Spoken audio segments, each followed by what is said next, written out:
that darn Cardi Jew? They're making us ravenous look horrible.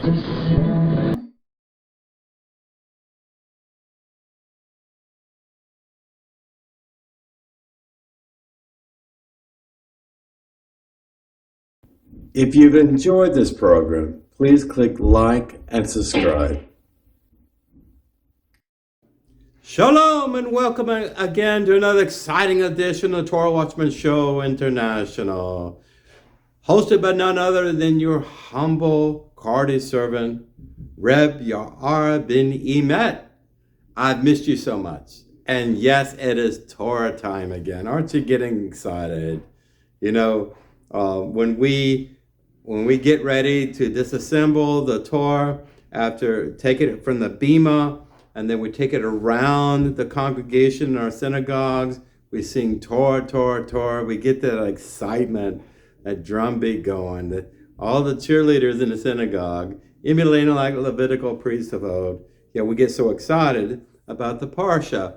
And that's my goal here with my video series for the Parashas throughout the year. And this incidentally is a leap year. So the Parashat Tetzaveh, you may not hear it in a typical annual calendar in which it's not a leap year, okay? Because, and for instance, we have two identical months, Adar 1 and Adar 2. And so this is actually, this Torah Sidra, this Parsha, falls on a leap year only, the first of Adar, the first month of Adar. And the day in the Hebrew calendar is 14th to 15th. 14th, of course, is sunset on Friday, begins Shabbat, and 15th is the Saturday afterwards. Of course, the year is 5784. Yes, I try to stay on both calendars, but it's difficult. I do focus on the lunar cycle because I'm an astronomer. That's one of my many hobbies. And, I like to try to work in parallel with these calendar systems, yeah. It's a Roman Emperor Constantine, and 325 or so, a common era. He's the one that changed up the calendar system from the ancient Babylonian way, that the Jews adopted when they were in the diaspora there. The calendar system based on subtle differences in the movement of the moon, its oscillations, its tilt, and things of that nature, the lunar solar cycle. I just thought that was worthy to point out, but since this is a leap year, and this particular Sidra, you may not hear it every single year. Okay, I'll be honest with you, I have not kept track of all the anomalous Sidras, in which some of them are very, very long, and some of them are very, very short. Okay? Turn with me in your Bible, the book of Exodus or Shemot.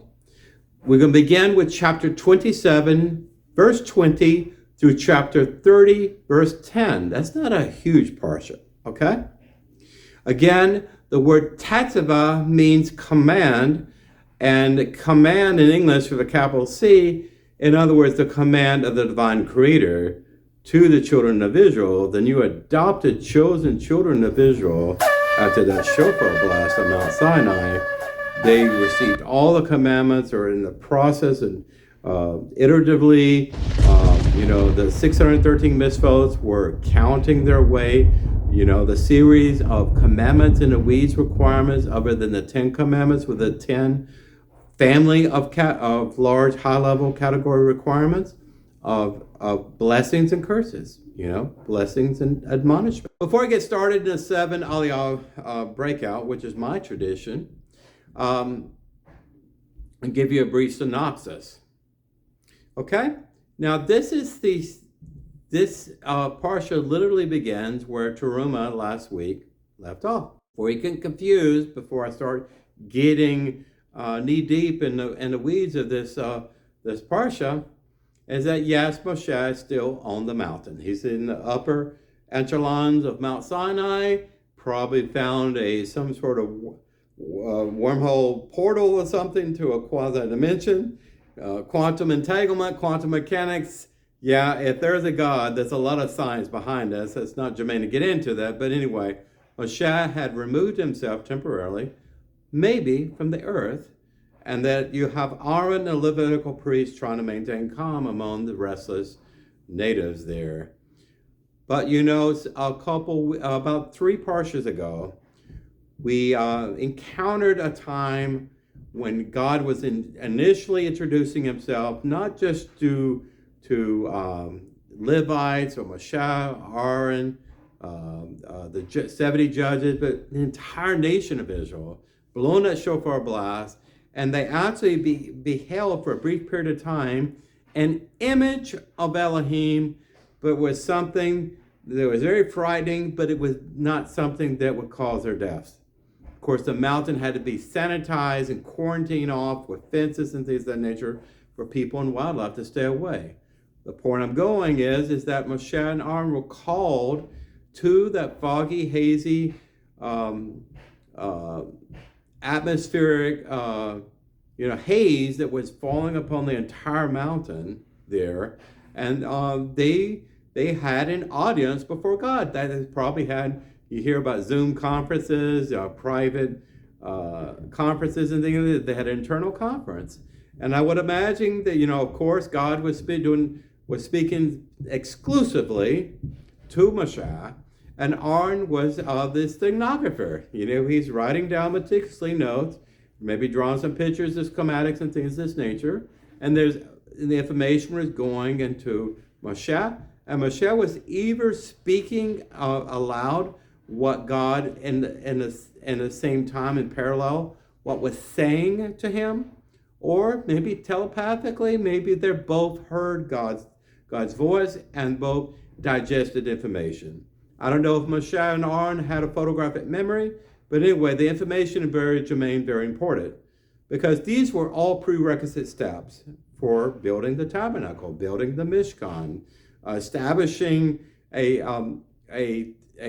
miniature throne, the Ark of the Covenant, the Holy of Holies in the Mishkan, where only the Kohen Gadol eventually could only enter once a year during Yom Kippur.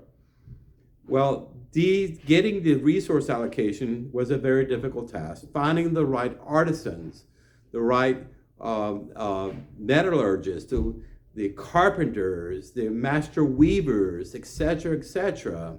All these people that were very talented probably were artisans in Egypt, carving the Sphinx and the statues and the contours of the past pharaoh's images upon stone. Just use your imagination.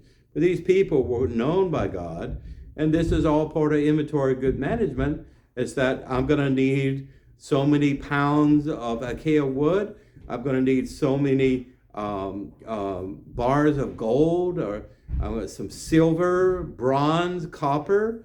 I'm going to need multiple spices like frankincense and myrrh, and many others, up to 11 spices. I'm going to need pure virgin oil, and that's what we're going to be talking about here. So let's get started in chapter 7. Verse 20 is where I like to highlight here, because I think it's significant here to understand the first aliyah. And you shall command the children of Israel, and they shall take to you pure olive oil crushed for lighting, to kindle the lamps continually. What are these lamps? None other than the branches of the candelabra or the temple menorah. Okay? Not just any olive oil was allowed to be in these burning lamps of the Lord our God. It was a continuous 24/7 operation. And we're going to find out more details about this in the book of Leviticus. Like I said, this was not just any olive oil, but this was finely crushed olive oil. And the particulates had to be very minute, clear, almost as clear as water, because it had to be very pure for the menorah, okay? Because this was going to be placed in close to the Holy of Holies, okay? This is something that Aaron would attend to each and every morning, each and every night, okay? So this is very important, for they would have copious supplies of olive oil, virgin olive oil. You could buy virgin olive oil even in Walmart. Essentially means the best of the best, okay? Now, what's interesting here, and the children of Israel 3,500 years ago in the wilderness, in the Sinai wilderness, this is Saudi Arabia, I did not know that in Roman times, that the largest olive oil distributor in the world at that time was none other than Saudi Arabia. Yes, there's olive trees growing in Saudi Arabia. And there's probably balsam trees too, like I showed you last week, and I can see a picture here of the Jericho tree. These grow in dry, arid environments. This is indicative of the environment in which tribal Israel was wandering, or where they were migrating from point A to point B. So they did have some resources out there, especially the water supply, water source, and there were temporary oases there. Of course, they had trade and barter and things like this too. This is how they got the supplies, plus, in addition, all the supplies they brought from Egypt. You know, the Pharaoh gave them a bounty of gold and treasure and everything else to take with them as a tribute to their God when his heart was humbled in the 10th plague. Okay? It's quite beautiful when you think about this. The Lord God said, I want you to use a kashan of judgment. This is a special apron or ephod that the Kohen Gadol would wear upon them. This is the work of a master weaver. Because think about it. When you make it like the work of ephod, like something you put on your body, has straps on each side around your shoulders. It's attached to you, similar to a vest, but also like an apron, that of gold, blue, purple, and crimson wool. So the wool from goats, rams, and other animals like this. We already heard about the Takashi, the antelope there, a very colorful animal that lived during that time briefly. They use dyes and just beautiful colors and pastel colors and everything else for the Kohen Gadol to represent the authority of God and his righteous judgment. Verse 30, in chapter 28, you shall place the Urim and the Thummim into the kashan of judgment, so that they will be over Aaron's heart when it comes before Adonai. And Aaron will carry the judgment of the children of Israel over his heart before Adonai at all time. Literally, there were 12 stones that were encrusted or embedded a symbol or a short name or abbreviation of the 12 tribes. Okay? So you think about this, you know, that Aaron or Eleazar or later on Pinchas and others, the chief priest, that were only allowed to go into the Holy of Holies. That's where the Ark of the Covenant was, behind the veil once a year during Yom Kippur, but to facilitate the other sacrifices too, like altar of incense, the ascension altar, the leader, the chief priest, making sure everything was perfect and kosher. Why? Because God's nefesh was quantum entangled with these primitive structures, assemblies, the tabernacle, the Mishkan, the tent, all the drapes and embroidery and everything else had to be perfect. Every device that was brought in and out the Mishkan had to be clean and kept clean at all times. Second Aliyah, and now I'll read about the high priest Kashan Mishpat, which is a breastplate of judgment. We're getting more and more detail about this. It contained 4 rows of precious stones, each row containing 3 stones, and I'll show you a picture back here of this, at least estimation in the Torah what we think it looked like. Artisans engraved the names of the 12 tribes of Israel upon the 12 stones. You can imagine this is the work of a master jewelist, probably better than Zell's, all kidding aside. This cloth breastplate contained a fold wherein the Urim, the Thummim, a parchment of which was written Shemo Yehovah, was inserted. A small little pouch or pocket Similar to what rabbinites use, I say, in their mezuzahs. They have a scroll in there, and they have, for rabbinates that use tefillin in those boxes, they have little parchments there, little scrolls and sacred words, holy name of God. Well, this is similar to that tradition there, okay? Except this was a commandment. The high priest would have this, and the high priest would have the secret holy name of God, Shemo Yehovah, the name of our God, was inserted. The Choshan Mishpat was then secured by straps which connected it to the ephod. So you had a layered vest, a layered garments here, multiple colors, very beautiful, very handsome, and the breastplate there full of jewels representing the 12 tribes of Israel. You can imagine a great honor of wearing something like this, okay? It's just representing God's authority like that, and the pristine and holiness of God before the people. Just use your imagination. I think it would be quite an honor to be asked to do that, okay? So chapter 28, moving the third aliyah, verse 31, and you shall make the robe of ephod completely of blue wool.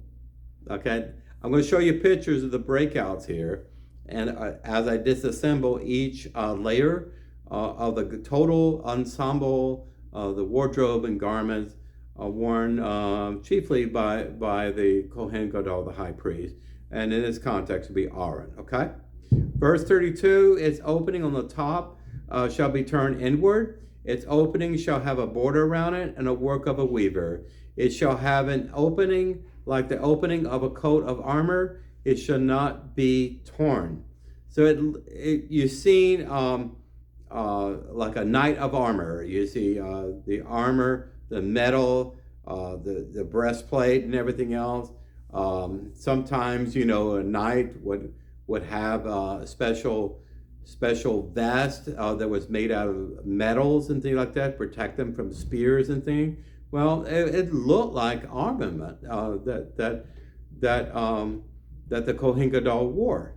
Okay, it was not intended to look like something going to battle, but it was like, I'm trying to say, a general in authority, given sole authority by God to represent his interests for the children of Israel. It is also to be so significant and so striking that the children of Israel would have respect for that authority. Briefly, in a time of Alexander the Great, when he began his invasion in the Levant, began his invasion of Judea, he supposedly had a vision of the Kohen Gadol wearing this breastplate, the gold and wool, different colors and things of this nature, the jewels and just all the armament, and just very different and unique than anything else that had ever been made before. You can imagine Canaanites coming up with something like that. The regular townsfolk would not have any idea about it, but it was so striking that Alexander the Great had a dream of this, and that's why he did not, by legend, attack and destroy Judea like he did so many other heathen kingdoms, as he referred to them at that time. Not germane to get in more detail, but I'm just saying it was striking enough for a heathen king or general of a foreign invading army to just pause and say, what's going on here? Okay, the third aliyah, this aliyah describes the last two of the garments which were exclusive to the high priest. There are about 44 different verses that explain this in detail. I know you don't have time to hear all that detail. I'm trying to summarize it as best as I can. Exclusive to the high priest, the me'il and the tzitz. The me'il was a blue robe which was adorned with golden bells and cloth pomegranates. Why the benefit of having bells? Well, if you're not paying attention or you're busy doing something else, just like a cowbell, you want to know if your cow is wandering off or where the animal is. Well, literally, the bells will be ringing. My cat actually has a bell around her neck. Well, this to get to the attention of the children of Israel to wake up, pay attention, because the master ceremony was coming into your midst. Okay, and of course the pomegranates. That's why during Rosh Hashanah, pomegranate for a very good year, this red seeds. I drank some pomegranate juice tonight. I love it. Expensive.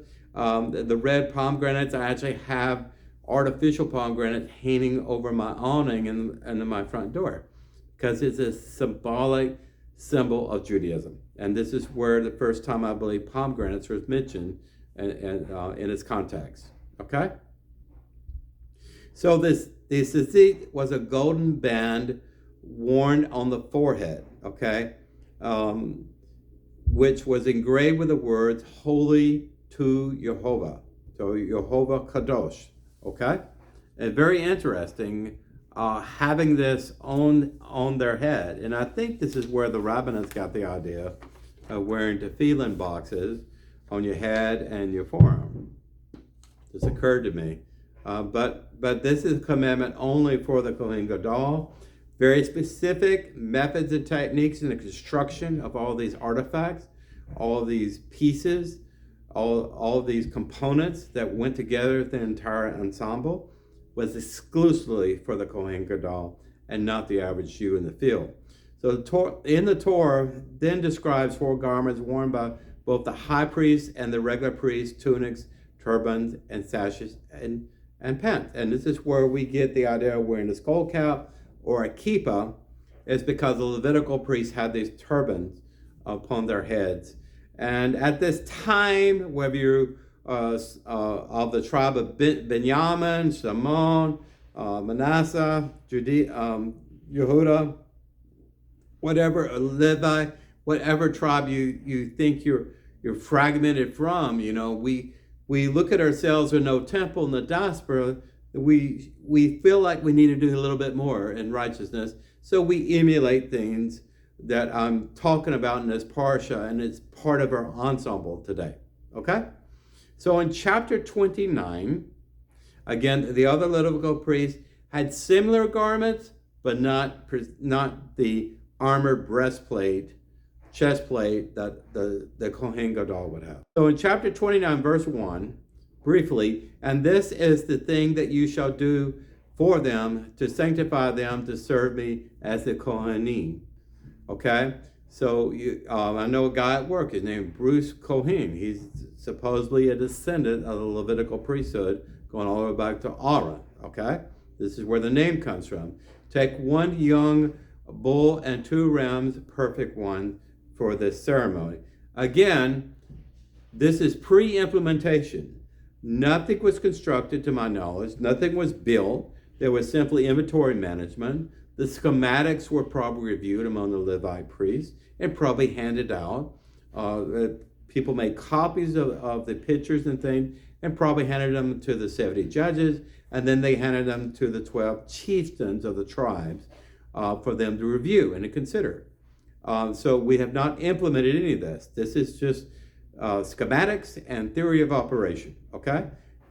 Again, Moshe was on the mountain, and whatever chronological, sequential, before and after and during kind of thing that was going on, this is before the golden calf incident, okay? Just understand the chronology there.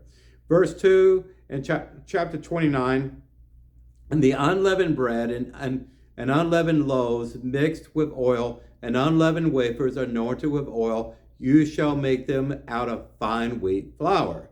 This is interesting, something I didn't notice last year.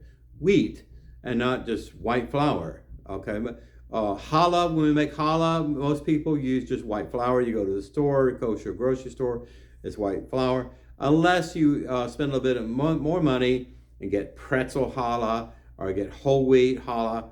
My wife makes challah every Shabbat as a righteous as a cow for our family. As her tradition. It took a long time to learn how to do this, but she used yeast for rising. Why is it clear here to have unleavened loaves and there's no yeast added? Because they want it completely perfect. What is yeast? Well, it's a type of contaminant.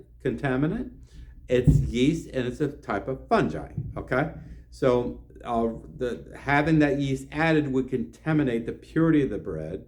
And of course, going after the wheat protein, the wheat kernel, and not the other less expensive part of the grain, the wheat germ, and all of this, that is the very best of the best for Elohim.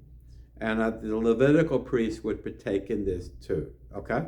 The fourth aliyah, this aliyah prescribes a procedure for consecrating Aaron and his sons as priests. We will get into this in more detail and further parshas in the future, okay? Aaron and his sons were brought to the door of the sanctuary. They were immersed in mikveh. This has not happened yet. This is a walkthrough. You do walkthroughs. You do storyboarding all the time, okay? They would be immersed in a mikveh, which is one of the first times I've seen this word, mikveh, a ritual pool. Sometime during high holidays, I know in Orthodoxy at least, I'm not sure about my Cardi brothers, but there's a tradition they go to the mikveh for cleansing. Well, the Levitical priests go in and out the mikveh all the time. Of course, when they were contaminated about blood and things of this nature, that was very important to be ritually clean and have their clothes spotless before the Lord their God. And they were dressed in priestly garments continually anytime there was official animal sacrifices happening. Moshe then offered various inaugural sacrifices on the behalf. Again, this is just a walkthrough. Think about it this way. If you have a group of actors, you have a part, you have a story, a script, right? Then you have roles and you have titles. These group of people wear these clothes. This person wear a different wardrobe. This person is higher ranking in society. These people here are a lower class per se. And what this is that this is about titles and roles and a delegated authority, how it would be done if they had a tabernacle, if they had a Mishkan, if they had an Ark of the Covenant, if they had the showbread table, if they had this ancient altar, the incense odor, menorah, the Ark of the Covenant, all of these things. If they had it, they could implement, they couldn't. But the thoughts and mindset of the Jewish people, the people that were not Levitical, were starting to wonder and distrust of whether or not Moshe would come back from the mountain ever again. And this led that distrust and lack of faith, that Egyptian worldview and mentality that spent for generations of their life in Egypt, in that pagan society.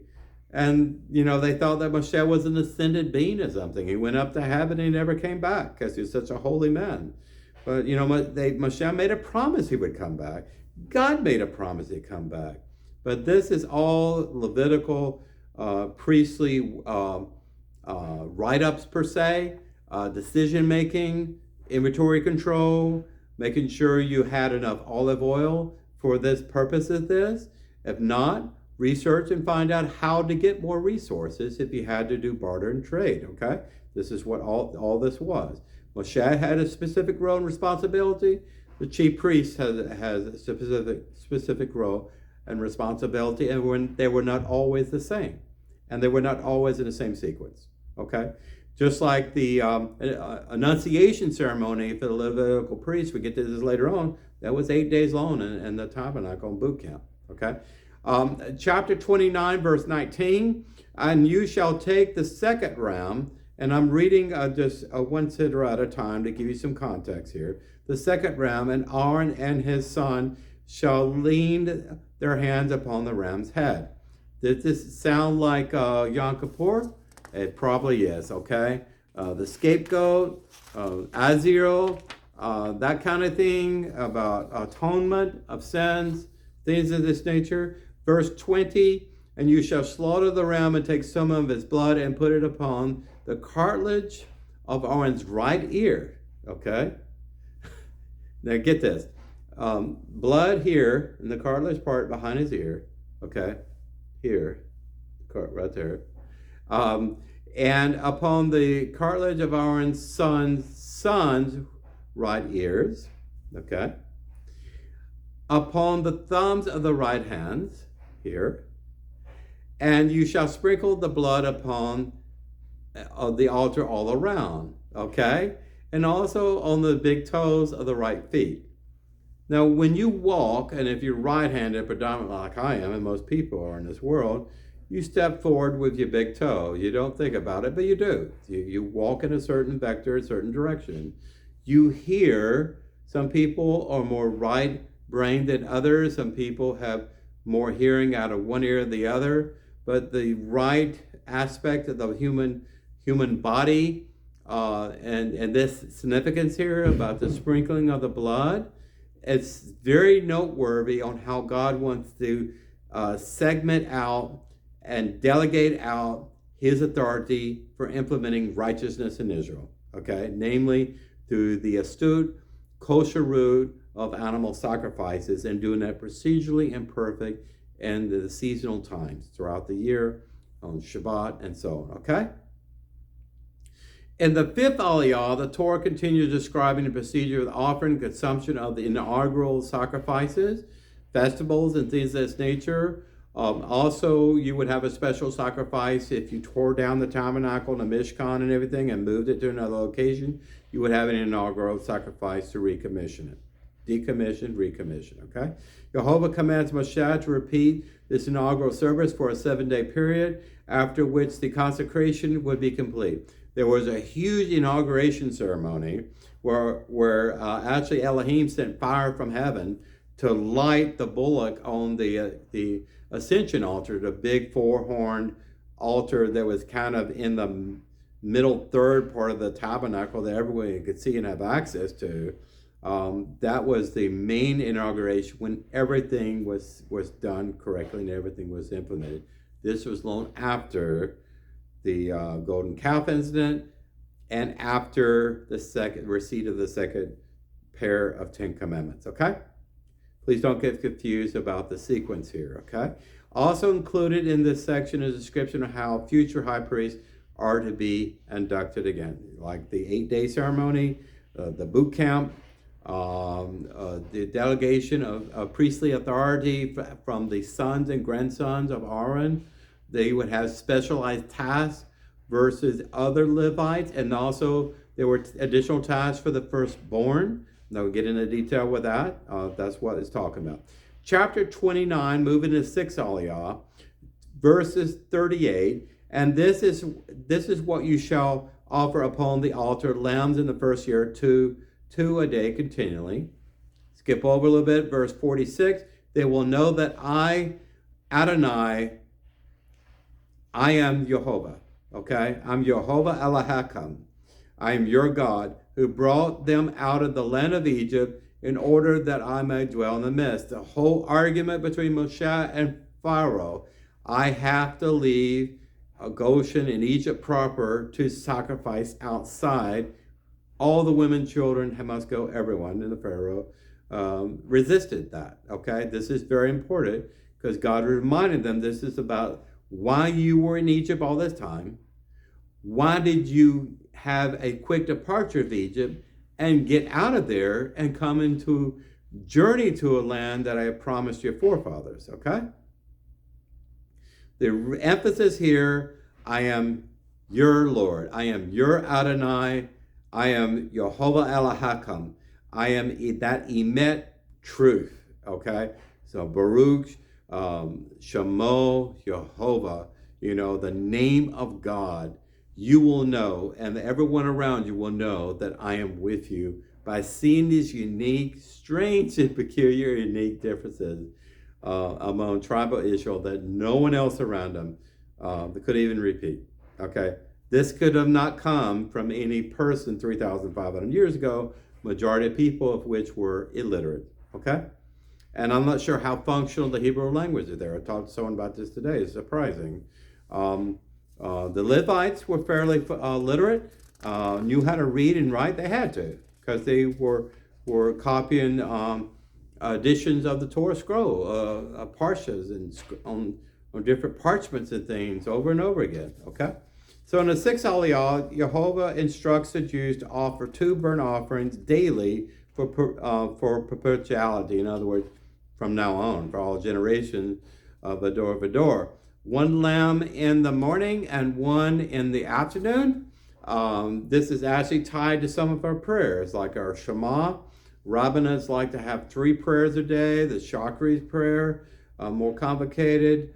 the Mincha, the Auburn evening prayer. This is emulating these animal sacrifices because we can't do that anymore because by our lifestyle choices, we are outside of Israel in the diaspora, and there's no temple on Temple Mount, but there is 5 mosques in place of a temple. So, why go through the motions if it has no Torah significance at all, unless it's straight from the love of your heart, okay? Chapter 30, the Tetzaveh Aliyah, verse 1, you shall make an altar for breathing incense up in smoke. You shall make it out of acacia wood. I'll show you that again, what an acacia tree, like the tree of Jericho in the Jordan River Valley, okay? Don't get confused with balsam fir. I don't think they're related, different species, okay? But the wood is similar, I think. So in verse 10, Aaron shall make atonement upon its horns, the 4 horns of the ascension altar. And I say ascension altar, that it was raised up, more or less square, slightly rectangular. Had steps that the priest had to go up. And incidentally, if you ever seen, going to synagogue and seeing rabbi, when they go up to the ark where the Torahs are kept, to bring that Torah down among the people in the bima, they walk backwards. And a lot of this, it goes back to that tradition, okay? So the incense altar, the priests were commanded to burn incense upon the altar twice a daily. I actually have a musaphire in my home before Shabbat. I actually have some of these 11 spices here, and I mix them together in elixir and add salt and everything else, and makes a wonderful fragrance. And it just reminds me how it would be to be in a temple. Okay, this is something I do on my own. I'm not commended as not halakha or anything else. People have their own unique, traditions for their own home. Okay, this wraps up the Tetzaveh Aliyah. The Haftarah is in Ezekiel chapter 43. I'm going to read a couple verses here that I think is striking.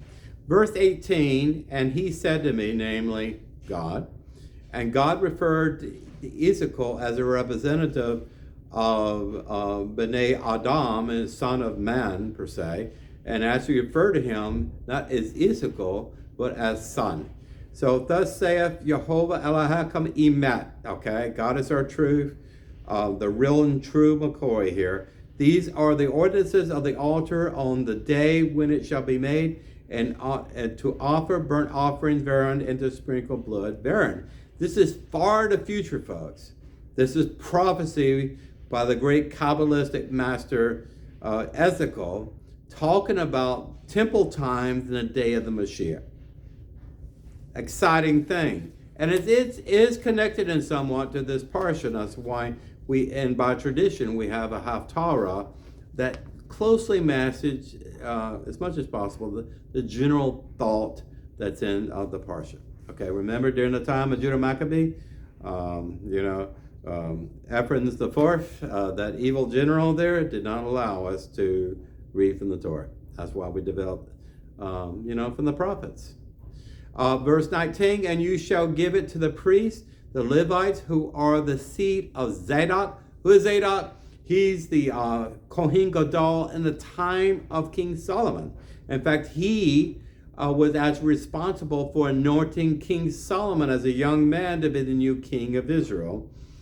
And because Zadok is mentioned here, and it's because it's mentioned in, I believe, first or second Kings, this means that a descendant of Zadok today, and I think some Levitical rabbis or people that imagine themselves to be priests, they're looking for that bloodline of Zadok. So it's very interesting. We're talking about the far in the future. So, who are near to me and says, Yehovah Elohim Emet, to serve me a young bull for sin offering. You heard me. Yes, there will be animal sacrifices and a new temple, and the days of Mashiach may come quickly, except these sin offerings will be for incidental sin and not premeditated homicide, sins of commission. I thought that was interesting there, okay? So I hope you enjoyed this Torah Parsha. I was talking to my wife today about always being thankful, always being humbled by God.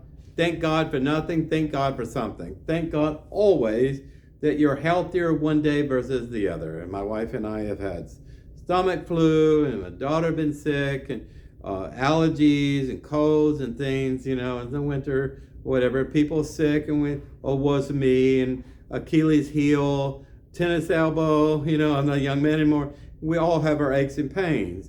But being thankful all the time is very important. We're reminded about the 613 mitzvot. This is the ultimate goal of every Jew, to try to achieve that. And of course, a lot of things we read, and Ramban did a great job in breaking out the 613 mitzvot and categories and families of rules. There is a segue from things that were done by Levitical priests, and in other words, crushed pure virgin olive oil. Okay, my wife said, "What does that have to do with anything what I do in my kitchen and what I do today?"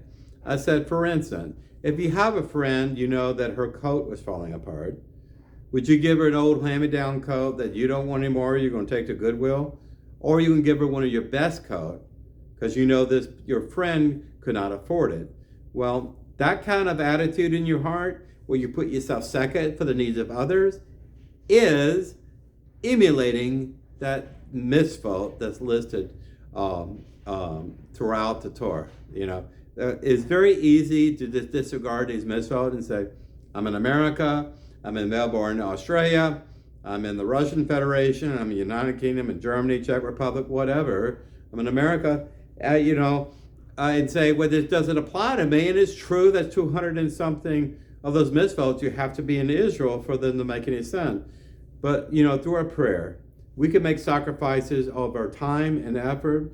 Pray for our children. My daughter was sick, and I said, Refuah Shlema for her. I put my hand over her tummy and prayed for her. I prayed for her. There's so many ways to implement the mitzvah. And don't get off and say, well, this is ancient temple time. The people didn't learn anything. They ended up giving God garbage, for all the sweet and wonderful things he gave him, the golden calf and the idol worship and all that. This is true because we're humans and we are governed by our own free will choices. That does not mean that we have to continue making the same mistakes. The reason why those embarrassing mistakes are listed in the Torah in the first place, because it's generationally important for today. This is why I believe in the validity of the Torah that's divine, because no culture, no nation of people and all their myths and legends and everything else, and there's a lot of Greek myths and a lot of myths out there about creation of the universe and things of that nature. Most of those myths do not make the king look bad or embarrassing. Well, there's a lot of embarrassing things that happened to Yehuda. There's a lot of embarrassing things that happened to Samson. There's a lot of embarrassing things that happened to other Jews throughout the annals of our Bible. And the reason why that is so important to know that even though we are failed human beings, we have an opportunity for ascendance, like Moses going up to that mountain. We have that opportunity for ascendance and be something better than we were yesterday. May we hope that's true. Well, anyway, shalom alaikum to you. God bless you. Rabbi Ben-Emmett signing out. Remember my motto, okay? I am not politically correct. I am definitely not woke. And I'm the white elephant in the room of inconvenient truth.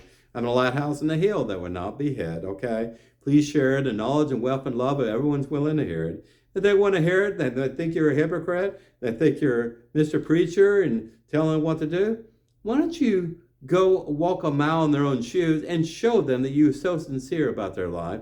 You might just win them over. You might want to try it, okay? Thank you. Your attendance means so much, and I love you so much. All the B'nai Noah, God bless you. All my Cardi brothers and sisters, God bless you. Any Orthodox Jews out there, God bless you. Christians, Messianics, whatever. If you're trying to find your way and your path, as a Batas Yuva Jew, it took me half my life to get it right. So don't feel bad about that. Take care. It's been a joy giving you, hopefully not too much of a lecture, but just sharing the love of the Torah. It's the reason why I was conceived and born and why I'm here today for you.